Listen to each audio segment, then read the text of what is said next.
আসসালামু আলাইকুম সবাইকে। আশা করি সবাই ভালো আছেন। অনেক দিন পর আপনাদের সাথে একটা রেসিপি ভিডিও শেয়ার করব। আজকের ভিডিওতে যে খাবারটা ওইটা আমরা বের হলে সচরাচর অনেকেই খেয়ে থাকি। আর আজকের ভিডিওর খাবারটা হচ্ছে আমার আম্মু বানিয়েছে। আজকের রেসিপির মূল উপকরণই হচ্ছে এই আলু। আম্মু প্রতিটা আলুকে সুন্দর করে ছিলে একটা রাউন্ড শেপ দিয়ে হচ্ছে কেটে নিয়েছে। এটা খুব সাবধানে করতে হবে, না হলে এই শেপটা হবে না।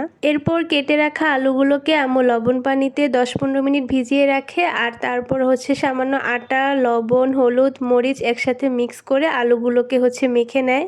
এই আলুর চিপস বানানোর জন্য আপনারা ময়দা, কর্নফ্লাওয়ার যে কোনো কিছু ইউজ করতে পারেন, সাথে সামান্য বেকিং পাউডারও ব্যবহার করতে পারেন। এরপর হচ্ছে সবগুলোকে মাখিয়ে নেওয়ার পর একটু বেশি পরিমাণ তেলের মধ্যেই হচ্ছে আলুগুলোকে ভেজে নেওয়া হবে।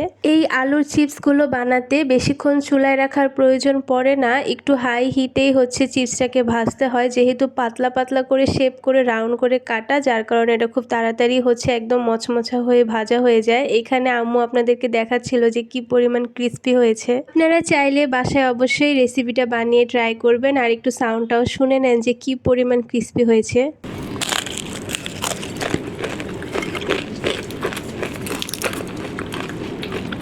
আমার আজকের এই ইজি পিজি রেসিপি ভিডিওটা ভালো লাগলে অবশ্যই শেয়ার করতে পারেন। Thanks for watching. আল্লাহ হাফেজ।